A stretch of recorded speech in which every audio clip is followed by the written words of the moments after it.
Welcome to another story presentation from Read Me a Story Inc., located on the web at readmeastoryinc.com.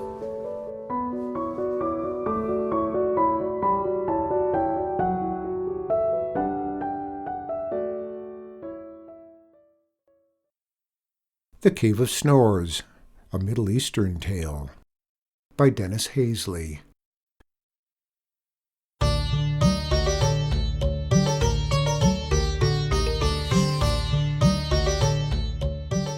One night, as we were falling asleep, my father started to tell me about the Cave of Snores.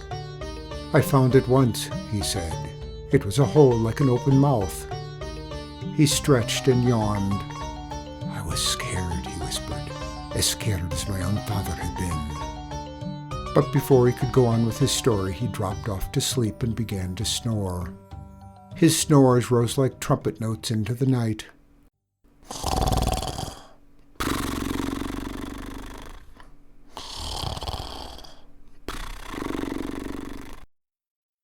At their campfire, the Shepards cursed and shouted, and someone threw a boot that landed near my head.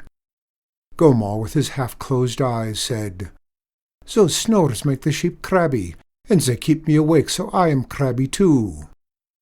Quetzalcoatl stood and spoke in his voice like a goat's. "Those snores tell the wolves where we are." Joseph shivered in his long coat and said, "The robber Kabul, with one finger missing, comes and carries off our sheep. Why? Because those snores hide the sound of his fat belly dragging over the rocks." I wanted to run up to their fire and tell them what my father said about his snores. "If my father's snores find you crabby, they will leave you crabby," I wanted to say. "But if your dreams are sweet, his snores will make them sweeter." Gomal would listen and nod. "My father's snores jump out like big dogs when the wolves are near," I wanted to say, "and chase the wolves away." Quetzalcoatl would listen and nod. I wanted to say, "When fat Kabul comes with the men to carry off our sheep, my father's snores roll out like big iron balls. And the bandits run, for they have seen the iron balls chained to the legs of the prisoners." Joseph would listen solemnly and nod. Then all three would say, "Move your tent closer to us, close, close." And I would nod. I squinted at the Shepards with their shadows growing long behind them, and I had a terrible thought. I thought that maybe what my father told me wasn't true. Maybe his snores did the bad things the Shepards said. And I had an awful wish. I wished that my father would not snore. Then we could move near the others. They would not say bad things about my father. They would not look at me like his foolish son. They would not throw boots. I lay on my back. Next to me, my father's breathing grew soft. I closed my eyes, and his snores floated in the air and settled on my chest like wool.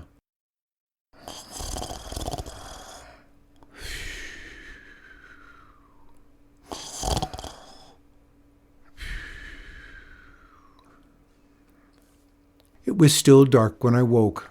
My father was snoring loudly. I heard footsteps coming toward us, and the Shepards entered. With him was a fat man. I could not see his face, for he was wearing the hat of a wizard. "Have you come to visit us?" I asked, but my voice came out in a high squeak. "I will wake my father." "No!" Quetzalcoatl bawed out loudly. Gomal took a shaky step forward. "I can't sleep," he yelled so he could be heard over my father's snores. Joseph watched as the edge of his long coat was snored in towards my father's mouth. Quickly he yanked it back. "This wizard," he said hoarsely, "has heard your father snore and is here to cure him." Suddenly I knew there was danger and I was going to yell out. I was, but that wizard grinned at me and put his hand over my mouth. It smelled of garlic and sheep fat. With his other hand he took powder from his pocket and dropped it into my sleeping father's open mouth. One big smoky snore drifted out like a cloud. Then there was silence. The wizard laughed and pushed me roughly away as he and the others left our tent. I tried to wake my father, but he slept on and on. So I crawled under my blanket and lay awake while the night stretched silent all around me, like stone. In the morning I told my father what had happened. He listened, smoking his pipe, and his beard looked darker, as it did when he was angry. "Tell me about the wizard," he said. "He was big," I answered, "and smelly." I closed my eyes. Again I felt the wizard's smelly hand over my mouth. "And one of his fingers was missing," I cried. "Kabul," said my father. "Now there is danger for us." Slowly he smoked his pipe while I looked down at my feet. I felt he was looking into me, seeing my wish. Night after night now misfortune struck. Without my father's soft snores the sheep grew mean and bit our hands, and many fell down cliffs in the night. Without his fierce snores the wolves came into our flocks. But the worst was Kabul. With his cowardly men he sneaked up on our sheep, and the spaces in the herd grew rock by rock by rock. The shepherds came again. "I am sleeping worse now," grumbled Gomal. Ketzoff gave a high sigh. "I really liked your snores," he said. Joseph tried to smile. "I will lend you my long coat given to me by a judge, if only you will play the music on your nose again," he said. My father looked them up and down and puffed on his pipe. There was nothing to be done, he said. The magic powder worked too well. He thought he would always sleep in silence. That night I tried to stay awake, keeping watch. I thought I heard a sound over my father's quiet breathing, a sound of distant snores. I knew what I must do. I dressed in the cold and stumbled into the dark towards the mountain paths where only the goats go. Walking past rocks huddled like bandits, and past bandits watching as still as rocks, I listened for the Cave of Snores. But I heard nothing, no snores, or even wind. There was only my breath, quick in my chest, and the silent yellow eyes of a wolf. I came to a cliff and bushes growing thick and coarse as a beard. I pushed through to a hollow blacker than the stone around it, and my heart beat fast. A cave! I pushed into the cave, brushing cobwebs from my face, and tripped. I leaned back in the dark, and a small tunnel opened in the rough wall behind me. Putting my ear to its mouth, I listened. Nothing. So I crawled in farther, and the silence closed around me, thick as cloth. I edged in farther than I had ever gone down into the ground. As I moved, I sensed the roof opening, and I thought I heard a sound in the dark like the earth's breath. I stood then, and in a small voice I said, "Is someone there who can make my father snore?" There was no answer. "Please," I said more boldly, "please make my father snore again." I went in 3 more steps and stopped, for suddenly I knew there was no Cave of Snores. There was nothing in this hole or any hole of rock but me, and I felt a cave, very black and deep, opening inside me. I turned to run away, but it was black, and the walls had turned to empty space, wide as the night.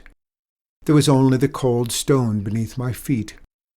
I knelt down and touched it. I knelt there for a long time, so weak I felt, and alone. I started to cry. But the crying did not come out like sobs.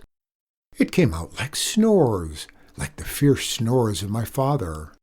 I stood up and felt my breath come out of me full and deep. My own snores! I made them loud like trees crashing. Wild like a red bird flying towards the sun. I made them soft as a horn heard far off in the woods.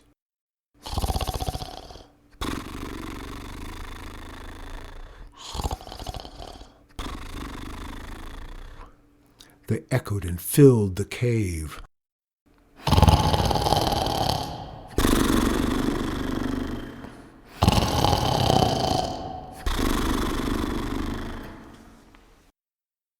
saw where the cave opened back into the night. I walked out. When I glanced back for an instant, the cave looked like my father's open mouth. I turned and walked on, breathing deep and full, knowing that my snores were there inside me. Down the mountain I went, and ahead of me I saw our camp in danger. The sheep were milling and the wolves were circling and the moon was going down, and Kabul with his band of thieves was creeping closer. So I crawled into our tent where my father had not stirred, and I did what I had to do.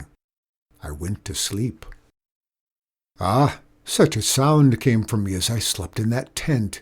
It was a sound like great bearded men beating on the ground with clubs. It was a sound like boulders flying off a mountain. In the middle of the night my father woke and listened. In the morning he smiled. "Good," he said, "it's about time," and would say no more. But that night he snored again, and snores flew up from the two of us like a storm. Again the shepherds came to our tent. "Your snores," said Gomel, "are sweeter than a lullaby." My father looked at me and nodded. "Your snores," said Quetzov, "jump out like lions when the wolves are near, and chase the wolves away." My father and I listened, and solemnly we nodded. "Your snores," said Joseph, hugging his long coat to him, "sunder like hoofbeats and blast like the trumpet charges. And Kabul runs, for he thinks it is the wild horses and the bugles of the town guard chasing him." My father and I listened solemnly, and slowly and solemnly we nodded. "Move close to us, close, close," they all said at once, "for your wonderful snoring is like two kinds of music." My father looked them up and down and smiled, and I smiled. Then we smiled at each other. "Good," said my father, "it's about time." And I did not mind that every night after that I saw Joseph and Quetzal and Gomel stuff their ears with wool.